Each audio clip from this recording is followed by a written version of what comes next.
queridos colegas.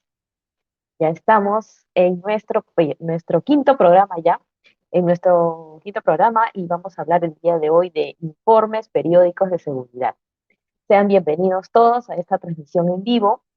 Estamos realizando a través de nuestro canal de Facebook, nuestro canal de LinkedIn, ¿no?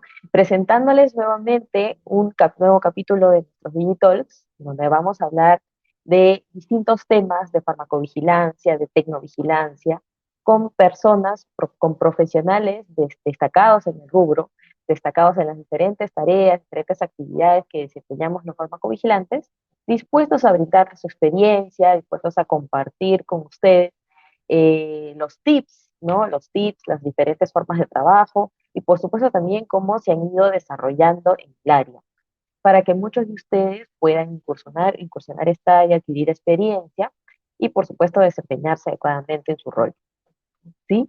Bien, sean bienvenidos todos nuevamente. El día de hoy tenemos una excelente profesional, colega y amiga, nuestra amiga Lucy Villanueva, quien nos acompaña el día de hoy y les voy a presentar, os voy a hablar un poquito de Luz. Lucy es una profesional a quien yo admiro mucho, ¿no? Ella ha crecido bastante en este campo de la farmacovigilancia y se desempeña dentro de se está dedicando mucho a poder explicar, a poder hacer más sencillo el trabajo relacionado a los informes periódicos de seguridad, ¿no? Ella también brinda soporte en otras actividades de las cuales vamos a hablar y vamos a poder explayarnos más adelante. Pero ¿quién es Lucy? ¿Quién nos acompaña el día de hoy? Ella es farmacéutica. Ella actualmente radica en España y se desarrolla desde hace 5 años en el área de la farmacovigilancia, ¿no? Cuenta también con experiencia en asuntos regulatorios, en lo referente a procesos también de registro sanitario, de medicamentos, además requerimientos solicitados por las autoridades regulatorias, ¿no? Dentro de los países latinoamericanos, ¿no? También cuenta con experiencia en el área de investigación y desarrollo de productos farmacéuticos en sus diferentes formas farmacéuticas, ¿no? Líquidos, sólidos, semisólidos, ¿no? Además, una persona, una profesional comprometida en promover la cultura de farmacovigilancia. Así que, por favor, no duden en seguirla en las redes sociales. Actualmente, ella se desempeña como asesora y consultora autónoma, ¿no? Formando y capacitando en temas de farmacovigilancia. También realiza implementación del sistema de farmacovigilancia, realiza consultorías, justamente también para el desarrollo de los informes periódicos de seguridad y planes de manejo de riesgos, ¿no? Sin duda, unos temas muy importantes que nosotros debemos conocer, ¿no? Sea que nos desempeñemos en distintas áreas de la industria farmacéutica como aseguramiento de la calidad, asuntos regulatorios o en sí mismo farmacovigilancia, y también realiza auditorías de las buenas prácticas de farmacovigilancia, ¿sí? Entonces, dámosle la bienvenida a nuestra colega Lucy Villanueva. Lucy, ¿qué tal? Hola, ¿cómo están?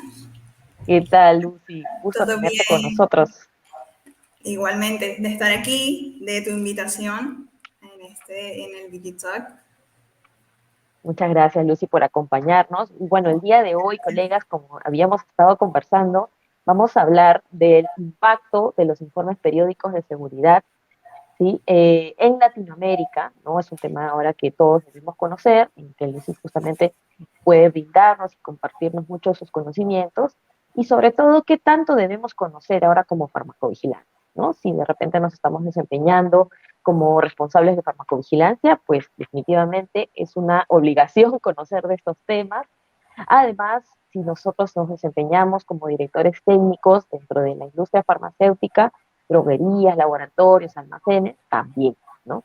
Entonces, es un tema de mucha relevancia, al cual les invitamos a que presten muchísima atención. Tenemos unas preguntas muy, muy interesantes para poderles compartir el día de hoy, ¿sí?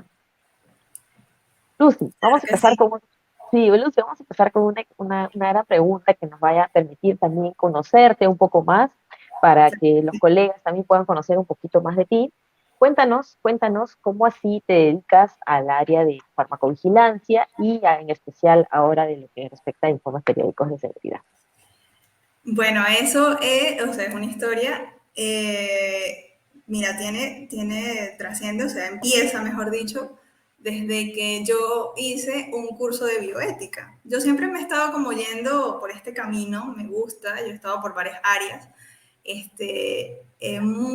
Cuando me gradué, pues una de las cosas que me gustaron mucho fue el tema de investigación y desarrollo, pero también me gustaba mucho la atención farmacéutica y me gustaba por el hecho de que uno ayudaba a los pacientes, siempre buscabas como que los eventos que tuviese o que tomaran los medicamentos adecuadamente, siempre busqué esa parte de estar con los pacientes. Pero bueno, a ¿sí? medida que fui creciendo profesionalmente, me fui desarrollando en varias áreas, como que fui viendo cursos, estuve en un curso de bioética que realmente me llenó mucho, tocó como una parte de mí que dijo como que, oye, me gusta mucho esta parte, ¿no? De la bioética. Y bueno, estaba trabajando en el área de regulatorios y pues una jefa muy querida me impulsó, me motivó, no, mira, están dando este curso de farmacovigilancia, la Organización Panamericana de la Salud de autoaprendizaje, vamos a hacerlo. Entonces yo dije, bueno, perfecto.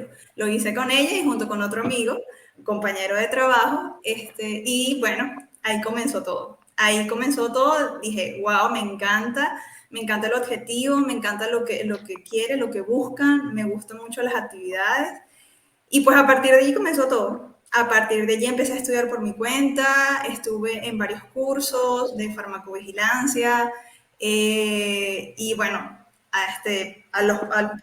como a los 2 años, bueno, no mentira, al año y medio más o menos, me pasaron al área de farmacovigilancia y pues ahí aprendí muchísimo más porque el área comenzó desde cero, o sea, empezó, claro, se tenían como referencias, obviamente, y bueno, ahí comenzó todo, o sea, como que ahí aprendí muchísimo, muchísimo, muchísimo, muchísimo de mi jefe y de todo, también de las actividades y también pues que había que aprender también a leer las normas, a darme como que con lo que decía, es decir, entender qué era lo que me trataba de decir, cómo hacer las cosas.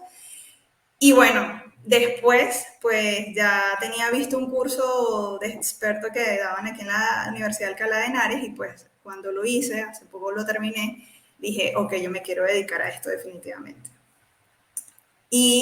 Pero antes de eso ya me habían buscado, ya me habían pedido también que, o sea, yo esto no lo comentaba, pues que simplemente no pensaba que estaba totalmente capacitada para darlo, pero sí me habían pedido que por favor les diera cursos cortos de farmacovigilancia y les gustaba mucho, entonces como que ahí todo se complementó, como que ahí estuve ya tenía como que esta motivación, sabía que esta era la rama a la que me quería dedicar, ya la tenía bastante cultivada, ya la había trabajado bastante y me gusta la parte, y me gustaba también la parte pues de enseñar, porque me gusta mucho enseñar. Entonces dije, bueno, vamos a unir las dos cosas y bueno, me surgió esta oportunidad y dije, bueno, ¿por qué no trabajar ahora en mi proyecto? O sea, ya hacerlo realidad, ¿no? Entonces, y bueno, estoy aquí. Estamos aquí. Excelente, excelente, Lucy. Muchas gracias por compartirnos y muchas felicidades y éxitos, Gracias, ¿no? En este camino que gracias. emprendes como persona independiente y persona que Sí, pues va a seguir reforzando y conociendo un poco más también de las diferentes realidades que viven las industrias, ¿no? Entonces ahí se aprende muchísimo más y gracias también por estar en esta oportunidad nuevamente con nosotros compartiendo este tema, ¿no? Este tema que sí, en lo particular en Latinoamérica y bueno, aquí también en Perú, donde nos encontramos, es un tema de muchísima relevancia, de muchísimas sí. dudas, cuestionamientos, ¿no? Entonces vamos a ligar aquí también algunas dudas de los participantes. Bien, vamos a empezar con nuestra entrevista del día de hoy Vale. y es justamente enfocándonos en por qué estos informes son importantes, ¿no? ¿Cuál es la importancia que tú ahora que has explorado un poco más este campo, cuál es la importancia de realizar, de elaborar informes periódicos de seguridad, o lo que llamamos PSURs o PBREF, ¿no? ¿Y qué logramos con la elaboración de estos informes? Ok. ¿Por qué es importante? Esto es una de las cosas de los objetivos, es que, como dice su nombre, ¿no? Es la evaluación periódica del beneficio-riesgo del medicamento. Ujú, Es importante porque a través de ese informe nosotros garantizamos que el producto, o sea, una evaluación de que el beneficio está por encima del riesgo de nuestros productos. Y si no es así, pues que el beneficio supera el riesgo en ciertas circunstancias, porque también sabemos que hay muchos medicamentos que tienen sus riesgos, ¿no? pero sabemos que para una población específica también puede ser bastante útil si se usa bajo ciertas condiciones. Entonces, es hacer una evaluación durante todo el periodo de comercialización del producto, o sea, ya que la responsabilidad ya no quede con que el producto salió al mercado y hasta ahí quedó, llegó mi trabajo, no, sino que también hacerle seguimiento al producto, ¿no? Ver si hay una reacción adversa, que estés revisando la literatura constantemente, de que tú tengas actualizada la información de tu medicamento.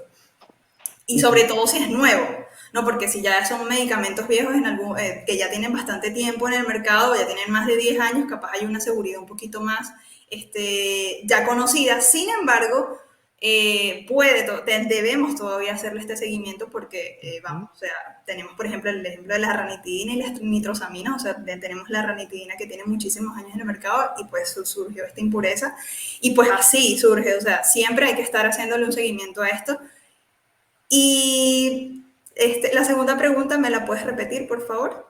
¿Qué logramos con la elaboración de estos informes?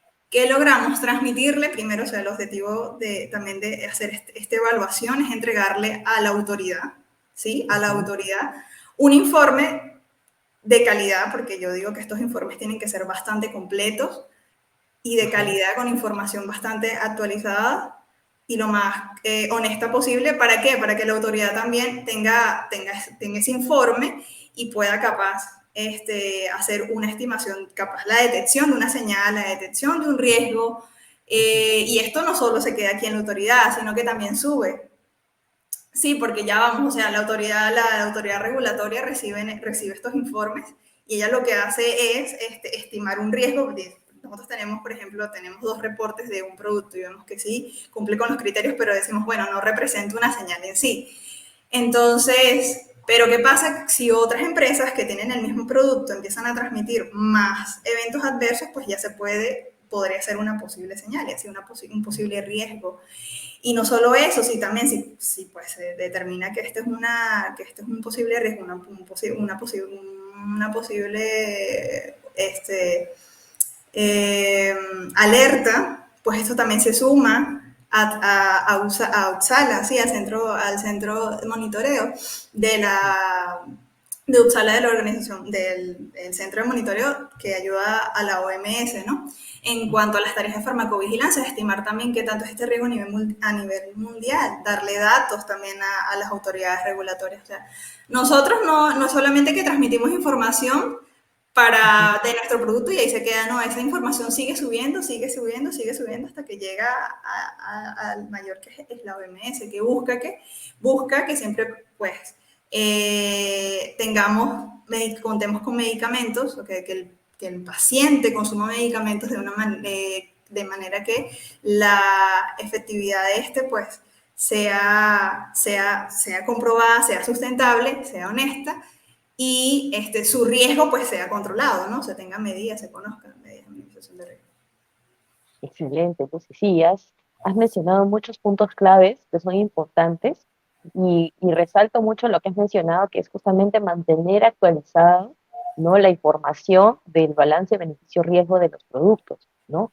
Ese es un punto, colegas, que debemos tener mucho en cuenta, como lo ha mencionado Lucy. No es un informe que la autoridad quiera cargarnos a propósito, ¿no? Sí, no, Sino que es un documento de verdad que va a reflejar información importante para los profesionales, para los pacientes, ¿no? Entonces, así Lucy, es. gracias por mencionarlo, porque en realidad sí, debemos, una vez que entendemos la importancia y qué logramos con estos informes, es que de verdad le tomamos la importancia de vida y nosotros como pacientes y de repente nuestros amigos y familiares, siempre vamos a querer tener medicamentos que pues tengan un buen historial, un perfil positivo, ¿no? En relación a su balance de beneficio, ¿no? Y la industria se compromete, ¿no? A través de estos informes a reflejar o transparentar esta información, ¿no? Entonces, este Así es un es. punto muy importante. Y de hecho, en Latinoamérica ese es un requisito, ¿no? Es un requisito conocer y elaborar estos informes, ¿no? Entonces, en este sentido, cuando hablamos ya de conocer, ya de adentrarnos un poco en este concepto, ¿qué consideras tú, Lucy, que debe conocer el personal de farmacovigilancia en relación a estos informes periódicos de seguridad? Bueno, primero, ¿por qué lo hacemos, no? Y aquí hablamos ya en esta anterior pregunta, lo que les comentaba. ¿Por qué hacemos estos informes? Creo que ese es el primero, el objetivo de estos informes, saber para qué lo hacemos, ¿no? Lo segundo, evidentemente, las normas, empezando por las normas de nuestro propio país, pues la mayoría, o sea, la mayoría en sí se rigen por las buenas prácticas de farmacovigilancia de la OPS. Es como el punto de partida y también, pero hay que subir, ¿no? Entonces, estas guías también se basan en la ICH, en la ICH. Mm. Pero una de las guías que a mí más me gusta, o sea, de verdad que te desglosan bastante la información, son las de la EMA, definitivamente. Te guían mucho, o sea, es un informe creo que de 24 páginas alrededor de, y créanme que cada párrafo les dice mucho, mucho, mucho. Yo sé que está en inglés, que también nos cuesta mucho a los latinoamericanos porque no manejamos capaz el idioma, pero podemos buscar traductores que así a mí me tocó, o sea, ver, traducir, ver, entender, evaluar, o sea, ponerte a pensar, porque cuando yo he visto varios cursos, el último fue uno de los más potentes que vi porque realmente me explicaron desde cómo se hacían las cosas aquí en Europa y realmente lo comprendí muchas más cosas y me di cuenta que la guía realmente te lo dice todo. Lo que pasa es que, claro, nosotros a veces no lo entendemos, a veces decimos, no, bueno, dice esto, pero no, esta caracterización de riesgo te lo dice en un párrafo, pero esta caracterización de riesgo es todo un curso, o sea, esto es muy amplio y hay que seguir buscando información a cómo hacemos la caracterización de riesgo, a qué se refieren estos puntos. Entonces, realmente la de empezar por la guía primero, como les digo, la de nuestro país para guiarnos, es la principal, obviamente, y pues seguir indagando y para complementar esa información, pues guiarnos. Yo creo que una de las que yo recomendaría sería la EMA, de verdad. Tiene La EMA, muchas, sí. sí, O sea, excelente, buena. conocer de eso tenemos que empezar. Ah, y otro también que ayuda muchísimo es la guía de SIOMS de beneficio-riesgo. Muchísimo, de verdad, para la parte de estimación de pacientes. Y es muy bueno. La caracterización de los riesgos es súper buena también, de verdad, se los recomiendo. Ujú. Excelente. Entonces, los puntos a destacar para los colegas que nos acompañan en la transmisión es lo que debe conocer un responsable, un personal de farmacovigilancia en relación a la elaboración del SPSUR. Primera referencia, la EMA, ¿no? Guías de la EMA que nos brindan un marco, ¿no? De qué información debe contener y creo que también cómo estructurar esto en el documento. Y lo que nos comenta Lucy es la guía de SIOMS, ¿no? Sí, SIOMS es del beneficio-riesgo. justamente de la de beneficio-riesgo, en donde nos permite justamente poder comprender un poco más de esta evaluación y el cálculo de pacientes expuestos, ¿no? Excelente, Lucy, muy buenas referencias y por supuesto también hay que destacar las guías que son emitidas por las autoridades de cada uno de nuestros países que dicho sea de paso, hacen referencia a estas guías madre o más internacionales, como por ejemplo lo que hemos mencionado, que es de la EMA, ¿no? Excelente. Y en este sentido, cuando ya hablamos de estas guías emitidas por las normativas, que has podido revisar un poquito más de estos estándares, ¿no? Internacionales o referencias, ¿cuáles consideras que podrían ser las normativas, no, normativas de Latinoamérica que podrían considerarse como una referencia en la elaboración de estos informes? Normativas latinoamericanas. Así es. A ver, a mí me gusta mucho, o sea, una de las guías que me gusta, que me parece que desarrollan muy bien, es como una guía, ¿sí? Me gusta mucho la de COFEPRIS, me agrada mucho, o sea, yo creo que busquemos de todas las autoridades y vamos viendo cuál es la que también nos da mayores ejemplos. A mí me gusta mucho la de COFEPRIS, me gusta mucho la del Instituto de Salud Pública de Chile, también tiene guías muy buenas, porque la normativa en general es la misma, o sea, la estructura del PSUR es la misma para todas, desde lo que plantea Emma, todas tienen la misma estructura.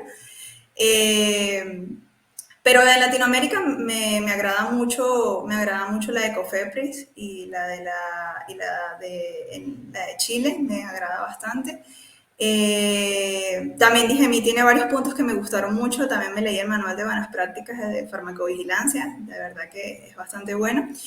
Yo creo que es ir revisando y Latinoamérica pues recomendaría esas. No he revisado capaz la de todas, pero son las que más me han agradado. También he visto la de Ecuador, he visto la de Costa Rica, he visto que es la del RTCA también, es buena. Pero la que siento que la que es como da un poco más de ejemplos es la de Cofepris. Creo que te puede Cofepris. servir mucho de guía, sí, en varios aspectos, pero creo que no te tienes que enfocar solo en una, sino buscar. A veces una cosa te va a llevar a la otra. Y hay algunos artículos científicos también que te ayudan mucho en cuanto a la exposición de pacientes, a comprender bien. También, obviamente, a nivel de la OMS, lo que es la dosis diaria definida también es un punto clave para desarrollar nuestro PSURI. Y tú ingresas a UCC, que es la página web, Ujú. y descargarte la guía y leértela también te ayuda mucho porque la dosis diaria definida también es otra historia larga y comprenderlo te ayuda a hacer esta estimación mucho mejor. Saber por qué se hace, por qué ciertos medicamentos no tienen la dosis diaria definida y pues eso también te responde varias incógnitas para la parte de la evaluación como tal, la caracterización del beneficio-riesgo. O sea, creo que debes buscar, estas son mis mayores referencias, son las que más me han ayudado en esta etapa. Y Emma, por supuesto, en sus guías también, muchísimo. Y también cursos, se me olvidan los cursos también, hay tantos, te metes en YouTube y ves el curso de la Emma, Digemi también tiene varios, podrías también hacerlos, o sea, tenemos muchas herramientas que podemos utilizar gratuitas, porque las de ellas son totalmente gratuitas. Ujú. Y Uppsala tiene también varios en cuanto a la detección de señales, a conceptos básicos de farmacovigilancia. Eh, Incluso también para la OPS también tiene cursos de autoaprendizaje gratuitos, o sea, hay muchas herramientas, pero ahí les digo las principales que me han ayudado a mí. Excelente. Y si tuvieras que de repente destacar algún punto de estas normativas que hacen que tú digas, sí, esta guía de repente se destaca porque desarrolla más, ¿no? Algunas partes. ¿Alguna apreciación tienes con respecto a ese, por ejemplo, algo resaltante de, por ejemplo, la que tiene Cofepris, que nos brinda esa explicación de repente más detallada? Bueno, a mí me gusta porque tiene ejemplos, ¿no? Y uno también Ah, aprende con ejemplos. Creo que a veces sí. cuando mencionas mucho el tema de es esto y esto y esto, la estimación se hace así, así, así, pero no das ejemplos, o sea, como que a veces te quedas como que sí, ¿no? Entonces creo que eso es una ayuda, por eso le pongo un plus, porque Ah, tiene excelente. ejemplos. Y creo que si que las guías, o sea, obviamente una normativa no te va a dar ejemplos porque es una norma, tú ahí estableces obviamente qué es lo que Ujú, debe contener una ley tampoco, pero las guías sí siento que deben ser un poco más así, tienen que tener mucho más ejemplos para que sea mucho más fácil digerirlos, mucho más fácil comprenderlos. ujú. Porque a veces te Excelente. quedas como con la idea y dices, ajá, y me dices qué significa esto y cómo lo hago ahora. Me dices que necesito, cómo lo hago, o sea, y bueno, yo soy una persona que también busca muchos ejemplos, ¿no? Yo siempre doy ejemplos como, ajá, pero ¿qué significa esto? Y pues eso, por eso le doy ese plus a las guías de Cofepris. Excelente, excelente input que nos brinda Lucy, porque sí, justamente ahí también con los colegas con los que interactuamos frecuentemente, dicen qué difícil hacer un IPS, qué Sí. difícil, cuánta información hay que leer, y colegas, es así, pero también, como dice Lucy, basémonos en ejemplos, ¿no? Busquemos videos, algunas guías que brindan este detalle, que nos facilitan la elaboración de algunas partes, ¿no? Este, entonces, esos puntos son importantes y también considerar algunas claves que nos ayuden a poder elaborar un informe periódico de seguridad, Así ¿no? es. Y esto nos lleva también a nuestra siguiente pregunta, ¿no? Lucy, si tuvieras que brindarnos 5 claves para tener un informe periódico de seguridad bien desarrollado, ¿cuáles podrían ser? 5 claves. O tips, Ok. los hacks. Las principales, primero, yo siento que organizarte, es muy importante organizarte, porque un informe de periódico no te va a tomar un día, ni 2 días, ni 3 días, te toma más tiempo. Entonces, obviamente desde el cierre del Data Log Point, que es el cierre de evaluación del Ujú, periodo, tú tienes alrededor de 3 meses, la mayoría da 90 días, de 70 a 90 días para entregarlo, pero antes de eso tú ya tienes que ir desarrollando. Y si hablamos de un informe de periódico de seguridad que tiene un periodo de evaluación de 5 años, pues con muchísimo más razón tienes que organizarte. Entonces, lo primero es que te organices, hagas un plan, ¿sí? Pides la información de referencia, necesitas también saber qué es lo que necesitas, preguntarte qué necesito para hacer este informe. Necesito esta información de acá, necesito esta otra información de acá y necesito estudios clínicos, necesito cuántas ventas han habido, necesito saber el número de prescripciones de estos pacientes, necesito, bueno, también depende del ámbito, si hablamos de la industria farmacéutica, obviamente serían las prescripciones y el número de ventas, pero si ya hablamos a nivel de la farmacia, pues sería otra cosa, y a nivel hospitalario, pues también otros datos más. El tercer tip es, bueno, ser honesto. Eso de verdad hay que ser honestos al hacer nuestro PESUR. El hecho de que no tengamos información no quiere decir que tenemos que inventarnos algo o nos preocupamos, decimos, mira, no hay nada, no. Hay que colocarle, mira, nosotros hicimos esta búsqueda, se realizó esta búsqueda científica, lo buscamos en estas páginas científicas, en estas bibliotecas, no se encontró información, solamente se tiene información de esto. Ser honestos. Si no hay información, pues colocar que no se dispone hasta los momentos de información, de esta información, sin embargo, se revisaron estas páginas para que la autoridad sepa que igual tú lo buscaste. Esto sería el tercer día. El cuarto, para la exposición de pacientes. Algo que también comprendí es que no hay una fórmula madre. Por mucho tiempo pensé que era que tenías que tener una fórmula para poder hacer esta estimación y no. O sea, en este curso que vi aquí en España, comprendí que yo siempre estaba con la búsqueda, bueno, pero ¿qué fórmula? ¿Cómo es que yo puedo hacer esta estimación? Algo que me diga estándar que haga esta estimación. Y no, mira, me di cuenta que no es así, que todo va a depender de la información la información que tengas a la mano y el tipo de producto que tengas. Entonces, hay productos que, por ejemplo, que son para tratamientos crónicos y que obviamente no vas a hacer una estimación, tienes que hacerlo por día, es lo que se recomienda, pero también hay productos que tú vendes y que los recomiendas para cierto periodo, de 3 días, de 2 semanas, y tienes que hacer la estimación en base al tratamiento, porque resulta que tú estás recomendándolo, entonces se supone que hasta esa fecha el paciente va a consumirlo. Entonces, tú haces esa estimación en base a... Hay productos que por ejemplo, que son de carácter son tópicos y no tienen una dosis diaria definida, porque pues establece que para este tipo de productos no se establece una dosis diaria definida. Y eso es un tip, es saber que no es todo blanco y negro y saber de que no vamos a conseguir capaz una fórmula, no va a haber. Hay varias referencias, hay varias autoridades. INVIMA también da una fórmula, COFEPRIS da una fórmula. La EMA te da un cuadro que es que te ayuda bastante como a comprender qué información necesitas. Y bueno, lo importante es que a través de ello pues vayas tú desglosando lo que tienes, lo que significa y pues irlo colocando como pacientes expuestos.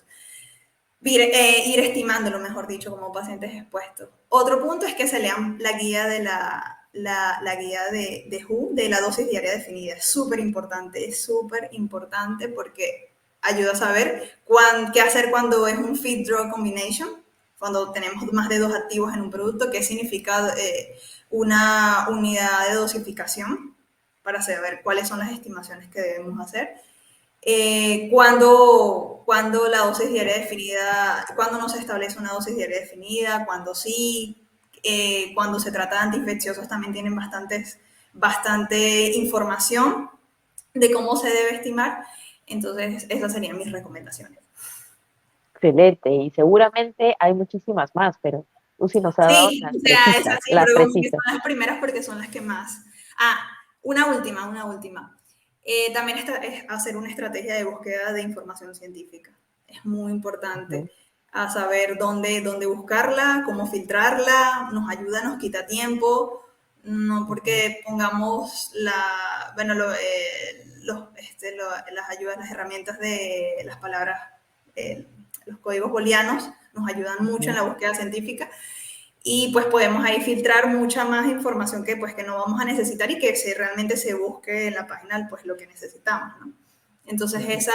tener una estrategia de búsqueda científica también te ayuda muchísimo a eso. Excelente, sí.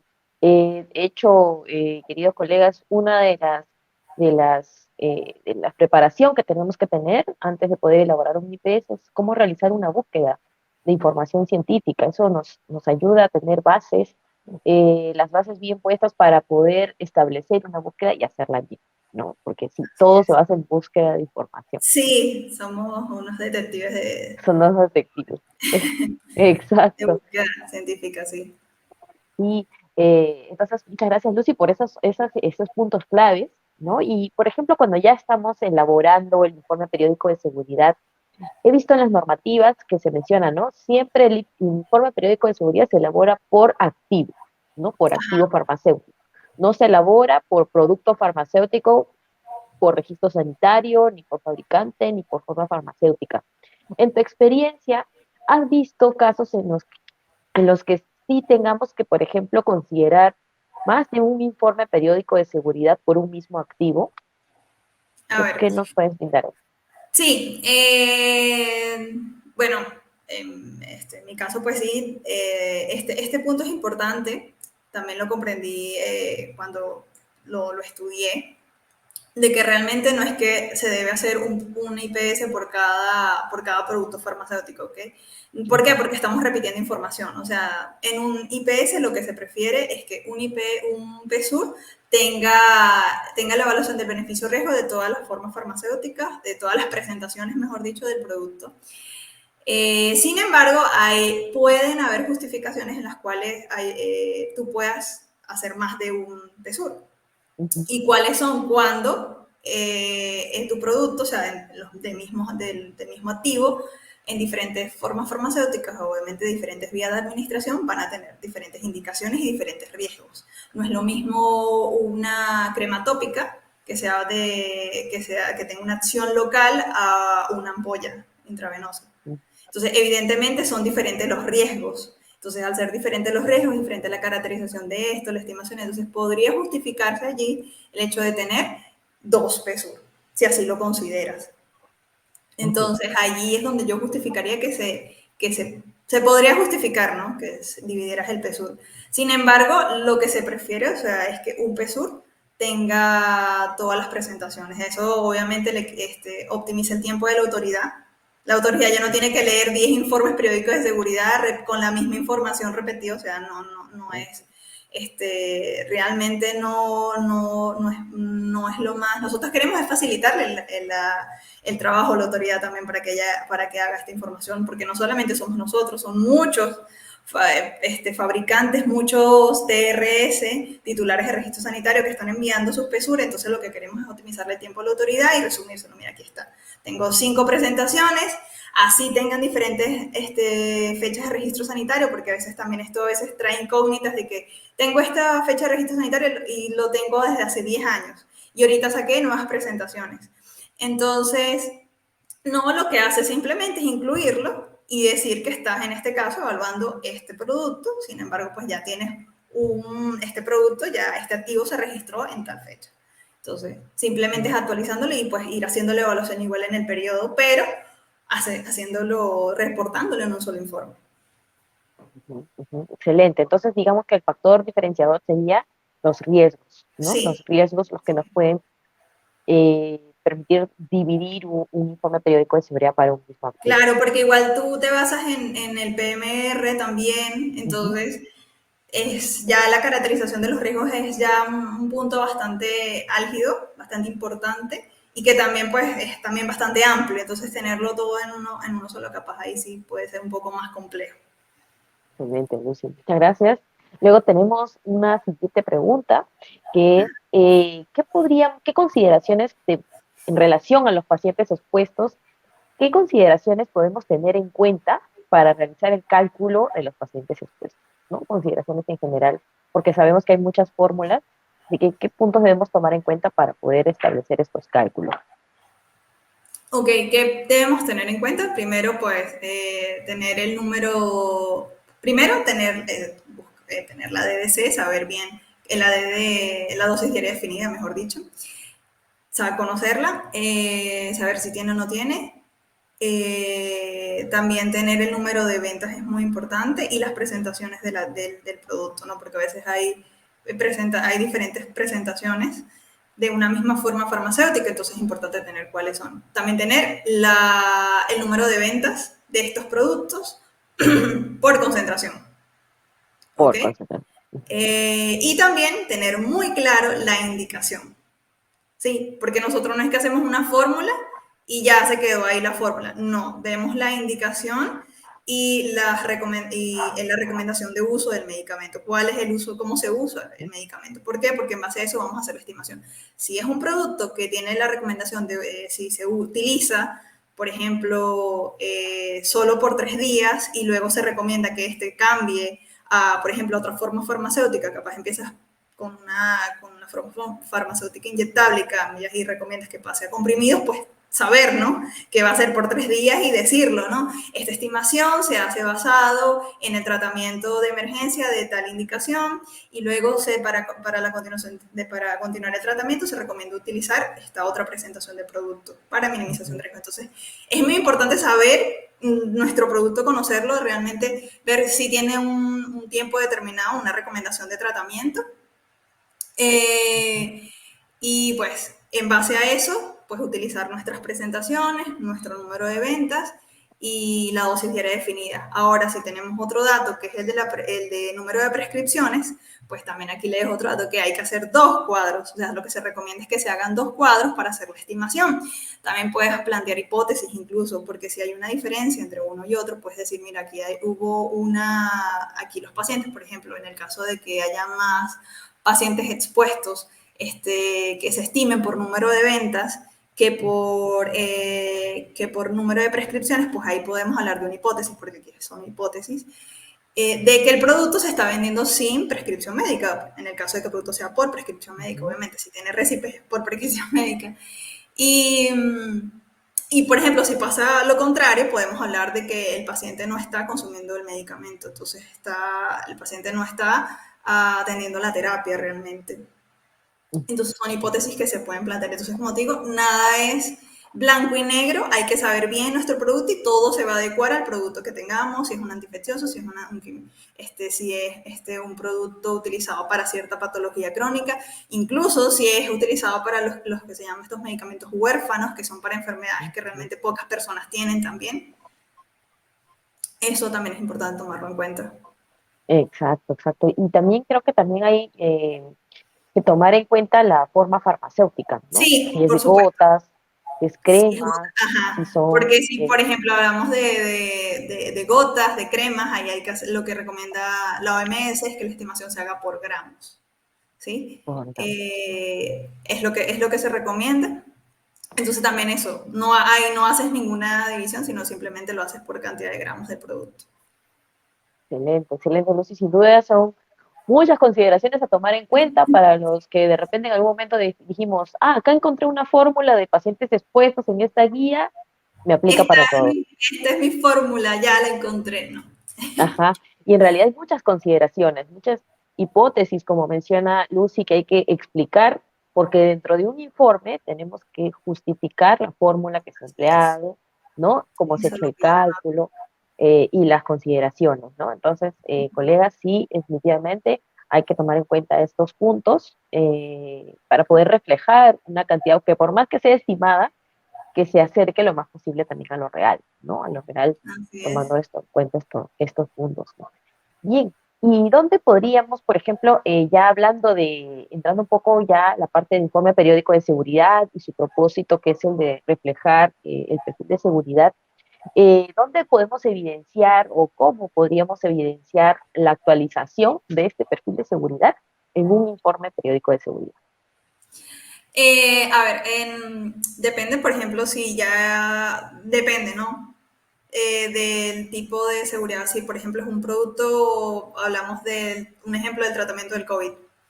Se Ujú. utilizaron varios productos, ya sabemos, acitromicina, hidroxicloroquina, se utilizaron y se sabía de ese momento de que se utilizaban, pues tú debes informar de eso en el uso off-label, en la sección de uso off-label de nuestro PESUR. Ahora, si es una alerta que salió por parte de la autoridad o que salió por parte de la OMS o por de tu producto de referencia, porque eso también es muy importante que nosotros tenemos que hacerle siempre seguimiento a nuestro producto de referencia. Nosotros debemos exponerlo eso en la sección de, bueno, depende, ¿no? Si lo conseguimos como estudios clínicos, pues lo colocamos como estudios clínicos. También en la parte de la caracterización de los riesgos también lo tomamos en cuenta. Muy importante en la caracterización de riesgos, tú tomas ahí colocas como un resumen de todo. Eh, Allí serían como las dos partes principales donde los podrías ubicar. Ujú, ujú. En la, Excelente, en la sección también de seguridad, en de la estudios sección de clínicos seguridad. de seguridad, sí. Perfecto, perfecto, Lucy. Sí, porque siempre mencionamos, ¿no? El perfil de seguridad de los productos y que esto tiene relación con el informe periódico CIGAR, como lo menciona Lucy, ¿dónde, en qué parte del informe encontramos esa información? ¿No? En los estudios clínicos, en la evaluación del beneficio o qué es el balance beneficio-riesgo y en la sección de seguridad, ¿no? Buscando también o complementando esta información con señales, alertas, ¿no? Que de Así hecho es es. parte de esta búsqueda, ¿no? Entonces, perfecto, listo. Entonces, y como has mencionado también los ejemplos, ¿no? De los productos del COVID, eh, nosotros conocemos que se han utilizado muchos productos para el COVID, entonces, si tuviéramos, por ejemplo, un producto dentro de los que se están comercializando, si fuéramos una droguería y estamos comercializando, o en algún momento se comercializó acitromicina y se usó para el COVID, esta información también podría ir en el informe periódico de Claro, seguridad que se es esté que ya, elaborando. ya estaba, ya se conocía, entonces por ende tú como Ujú, titular de ese producto, si vendías acitromicina, pues tenías el deber de ujú. colocarlo. Sí, Exacto. porque es decir, no, capaz no conoces la estimación total de esto, pero podría decir que se conoce, que se está utilizando este producto para el uso de COVID. Ujú, Y de hecho, basado en eso, y la ivermectina también fue otro producto que se utilizó bastante, se realizó una revisión sistemática. Se hicieron estudios ujú. se hicieron estudios clínicos y se hizo una revisión sistemática y lo cual concluyó hasta los momentos de que ellos no, de que realmente no se garantizaba que el beneficio fuese mayor que el riesgo. En el caso de ivermectina, estimaban que tenía que utilizarse mayores dosis, las cuales obviamente tendrían que pondrían mucho mayor en riesgo al paciente. Y que si también la combinación de este con otros productos, pues también no se garantizaba realmente una efectividad. Entonces, por ende, actualmente la citromicina no es un producto aprobado por lo menos por la Agencia Europea ni por la FDA para su uso en pacientes con COVID. Obviamente, por situación de emergencia, pues obviamente los médicos lo utilizaron porque no teníamos, realmente fue una pandemia y no tenían Exacto, obviamente terapias alternativas. Se justifica no tenían, buscaron pues la mejor forma de atender a los pacientes, de poder tratarlos de alguna manera. Entonces, pero sí, si conoces, si eso se registra, si esa información está, pues la tienes que registrar en tu PSUR. exacto, exacto. Y de todas maneras en los PSUR a veces hablamos no solo reacciones adversas, pero también se hablan de otros usos, en este caso usos off-label, que también reflejan ese Así impacto que es. ha tenido en otras indicaciones. Y lo Excelente. buscas en la literatura de que a veces pasa que revisas y encuentras que el producto ha sido utilizado, se utiliza off-label en ciertos países para este tratamiento. Ujú, Y eso lo debes ujú, colocar, eso es importante colocarlo también. ujú. No solamente lo Exacto, bueno, más bien el perfil de seguridad necesita tener todo, no es que es lo bueno o lo malo, es lo real, es que es lo que realmente está en la literatura, lo que tienes que colocar. Hay, exacto, exacto. Y ser hay que honestos, como tú mencionabas, ¿no? los riesgos, sobre todo los riesgos, sí. Sí. Y bien, Lucy, para finalizar esta excelente entrevista y de hecho muy enriquecedora, ¿qué recomendaciones brindarías a las personas que están asumiendo actualmente el rol de farmacovigilancia en relación a este desarrollo de informes periódicos de seguridad que por momentos de repente se tiran un poco saturados, ¿no? Las personas sobre todo que de repente no tienen un soporte de su fabricante, no reciben estos informes ya desarrollados, ¿no? Para presentar a su autoridad, sino es que van a tener que realizar estos informes. ¿Qué les recomendaría? ¿Qué les recomendaría? Ok, primero que recuerden por qué lo están haciendo. O sea, para mí mi Ujú, por qué es como la base de todo, porque lo hacemos, porque es importante, esto no es para nosotros, esto no es porque, como mencionaba, esta es la autoridad, otra cosa que nos quiere poner para hacer más ujú, trabajo. No, no es más trabajo. Realmente es necesario hacerlo. O sea, estamos hablando de pacientes, estamos hablando de personas que podría ser nuestra propia familia, incluso podríamos ser nosotros mismos los que tomamos ese medicamento. Entonces, necesitamos dedicarle, sí, buscar capacitarnos, hacer cursos, de verdad te ayuda mucho, porque a veces sí te encuentras un mar de información y no sabes ni por dónde empezar y te agobias, porque me ha pasado que te agobias y dices, Dios mío, Dios, qué tanto tengo que leer, qué tanto tengo que aprender, o sea, es muchísimo, pero bueno, empecemos paso por paso, o sea, sin agobiarse. Mira, este mes voy a aprender de este tema, voy a aprender de la búsqueda científica. ¿Por qué? Porque al final eso me reduce mis tiempos y puedo dedicarle tiempo a otra cosa. Entonces hay que optimizar el tiempo siempre, hay que organizarlo. Entonces, bueno, este mes voy a aprender de la búsqueda de información científica. Voy a buscar un curso, pues si se puede, si te lo permiten y puedes pagar un curso, pues súper bien. Pero si no, hay cursos también gratuitos, porque yo he aprendido de verdad con cursos gratuitos. Y empezar por ahí. Bueno, el mes que viene voy a aprender acerca de la evaluación beneficio-riesgo. Voy a aprender de la caracterización de los riesgos, por ejemplo. Me leo SIOMS, todos los días voy poco a poco, voy leyendo, voy entendiendo, voy comprendiendo, voy preguntando, porque también hay varios grupos, también tienes un grupo de farmacovigilancia, yo estoy en ese, estoy en otro también, entonces me ayuda mucho también a preguntar, porque también hay colegas que están en la misma situación y hay colegas que saben y también comparten información, también he aprendido de ellos, entonces, como eso, no te agobies, ve paso a paso, eh, crea un plan, una estructura para aprender de ello y bueno, y en cuanto puedes invierte, porque también eso es importante en nosotros. Si te gusta realmente, porque realmente cuando te gusta no te cuesta nada, porque también siento que esto es como un parte de una vocación que te debe gustar, porque aquí vas a indagar, vas a investigar, vas a profundizar, somos ciertos filósofos, empiezas a filosofar y que bueno, el beneficio de este producto tiene esto y esto y esto y esto. Y sí, entonces yo comenzaría por ahí, paso a paso. No te agobies, no tienes que saberlo todo. Yo no lo supe, o sea, tengo 5 años y sigo aprendiendo y voy a seguir aprendiendo de esto y voy a seguir aprendiendo de otras cosas que me van a ayudar a entender esto. Entonces, y así vamos. Yo creo que es mi recomendación. Excelente. Muchas gracias, Lucy. Paso a paso, avanzamos rápidamente y crear un plan, ¿no? Algo que destaco también de lo que mencionas es la importancia de crear un plan.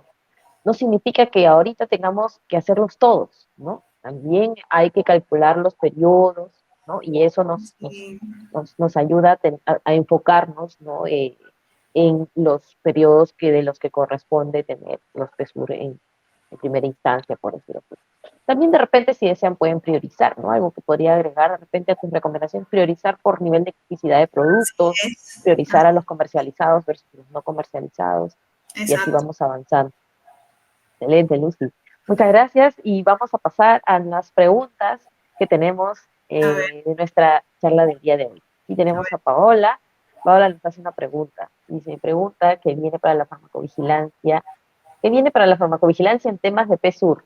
¿Hay alguna tendencia, alguna novedad en relación a los PSUR, alguna nueva, ¿no? Eso es lo que entiendo de su pregunta.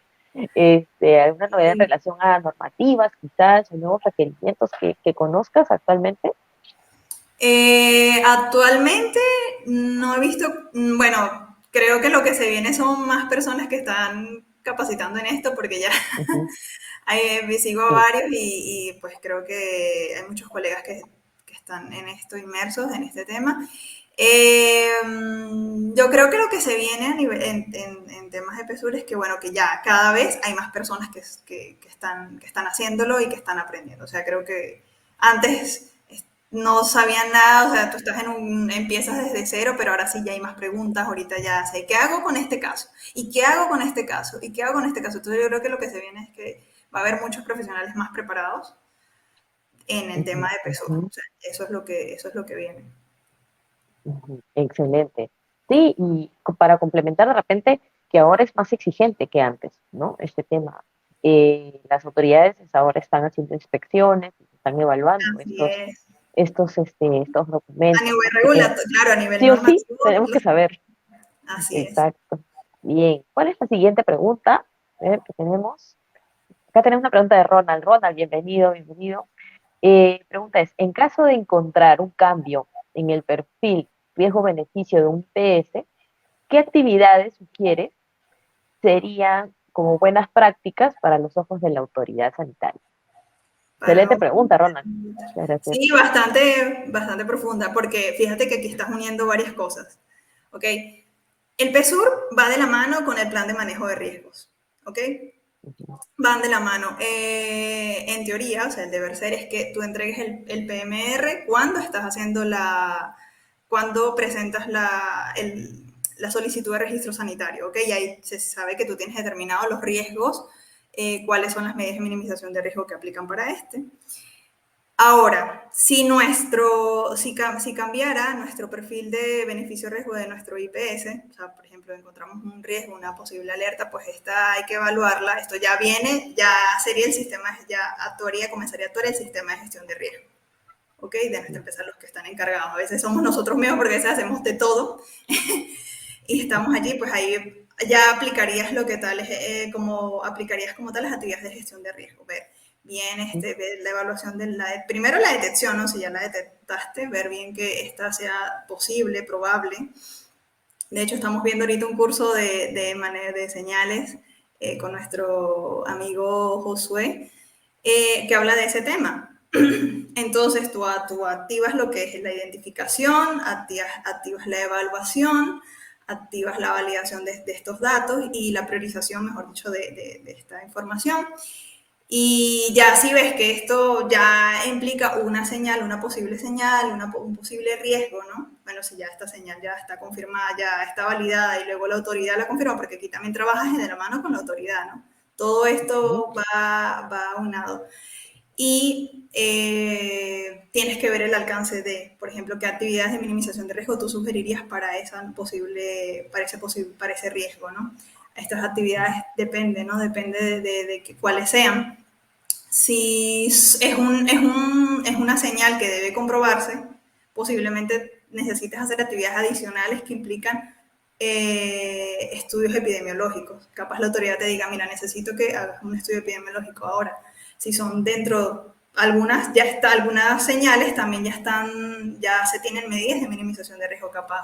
Ya se tiene la advertencia o capaz no se tiene y colocas esta advertencia, esta nueva advertencia. También si empiezan a haber mucho más casos, podría implicar también capaz el cambio de venta bajo receta, de venta libre, venta bajo receta médica.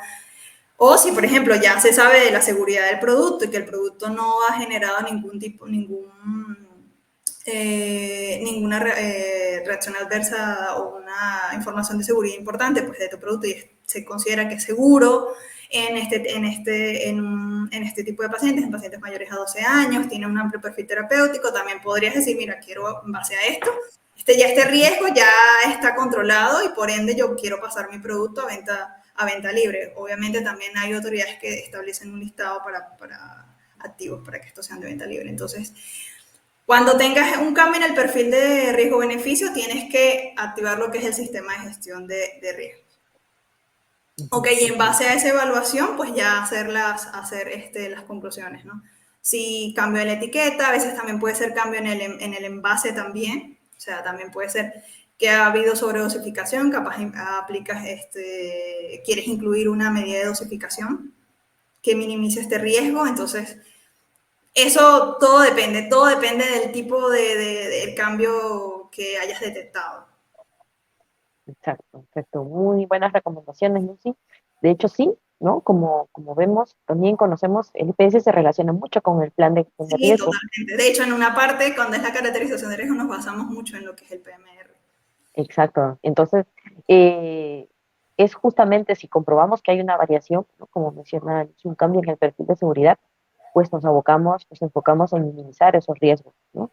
Claro. Dependiendo de la Y por ejemplo, población, si la ya, actividad, ¿no? perdón, nada más para Sí. completar aquí. Y por ejemplo, si ya se convierte ya en una señal, un riesgo y se puede transformarse en una alerta. Y la autoridad puede decir, Ah, bueno, la autoridad misma transmite la información de que hay una alerta sanitaria por este tipo de producto, por este riesgo. ujú, Entonces, exacto. todo depende de cuál sea. Pero lo principal es que se active el sistema de gestión de riesgo. Excelente, María. Excelente, excelente. Muchas gracias, Ronald. No sé si Gracias. tenemos una siguiente pregunta. Sí, tenemos una pregunta de Beatriz Díaz, bienvenida. Dice, si para un fármaco que no tiene la dosis diaria definida, ¿no? ¿Existen otras guías estadísticas para poder calcular el número de pacientes expuestos? Ok, mira, los fármacos que generalmente no tienen, que no tienen DDD son los dermatológicos, también los Ujú, quimioterápicos, también son de los que tienen. No hay dosis diaria para productos pediátricos, no se establece, sino la dosis diaria definida está basada en el uso promedio, en la dosis de mantenimiento para un paciente con un peso igual o mayor a 70 kilos. ¿Ok? Entonces, para ujú. empezar. Ahora, por forma farmacéutica no se establece para las cremas, ¿sí? Y por tipo de producto, para los quimioterápicos tampoco se establece una dosis diaria definida. Todo depende del paciente, obviamente.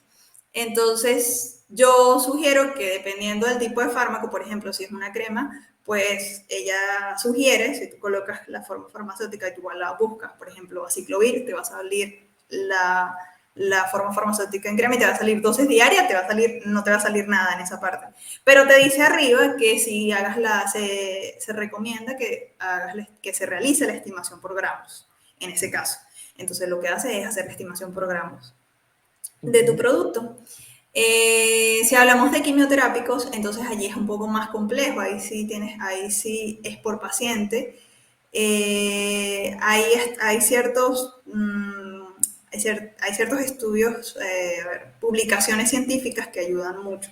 O sea, hay variedad, puedes colocar en buscar estimación para productos quimioterápicos o dosis diaria definida en pacientes quimioterápicos y te va a dar también recomendaciones porque también depende del quimioterápico, o sea, depende del tratamiento.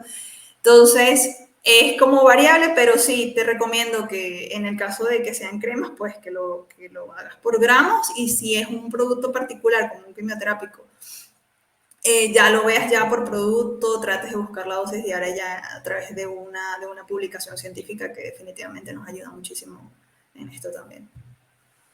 Excelente, Lucy, excelente, muy buena información y gracias a Beatriz por hacer esta pregunta tan importante Sí, y que de hecho puede presentarse a cualquiera de nosotros que elaboramos los IPS, ¿no? así es. Sí, Así es. excelente pregunta, gracias por hacerla. No sé si tenemos alguna otra pregunta. Ah, acá tenemos un comentario de Francisco. Bueno, dice, bueno, buenas noches, Lucy, Catherine, ¿no? Excelente es este espacio para aclarar, ¿no? Dudas entre los colegas y mejorar en el día a día quienes hacemos farmacovigilancia. Así es. Gracias por tu comentario. Sí, No, Lucy, gracias, Francisco. No, a él, él me envió un mensaje y también estuvimos hablando. Él es médico en Ecuador y también hace farmacovigilancia, le preocupa mucho, siempre está compartiendo mis posts. De verdad que espero que le hayan ayudado muchísimo porque ese es mi objetivo también, ¿no? De enseñar a las personas y de facilitarles un poco más esta información. buenísimo, buenísimo. Sí, y por favor a todos los colegas que están presentes y conectados, sigan a Lucy en LinkedIn porque nos brinda mucho conocimiento, nos hace unas publicaciones que nos brindan bastante información, ¿no? Relacionado a los PSURs, relacionado de repente también hasta cómo establecer una bibliografía, cómo hacer los cálculos, cuál es el paso a paso, todos los tips que nosotros podamos conseguir y sobre todo que está explicado de manera muy didáctica, ¿no? Y ahí te felicitamos, Lucy, por esta iniciativa Gracias. que resaltamos mucho nosotros que siempre tratamos de aprender cada día sobre esto, ¿no? Sí, no, y si Listo. tienen dudas también me pueden escribir por También le mensaje. pueden Pues, contactar directamente a Lucy. pueden, exacto, contactar de ahí. Si tienen pena de comentarme, pues me dicen, Lucy, por favor, mira, tengo una duda en esta parte y yo de verdad gustosamente les responderé. Excelente, Lucy. Muchísimas gracias a todos por conectarse. Gracias, Lucy, por acompañarnos en esta excelente transmisión. Ay, gracias. Eh, Esperamos contar contigo Yo más gusto adelante también para contigo. otras transmisiones, ¿sí? Y bueno, por estar en nueva parte de nuestro programa. Listo, buenas noches a todos A ti, y ya estamos en a contacto. todos. Hasta luego. Ah.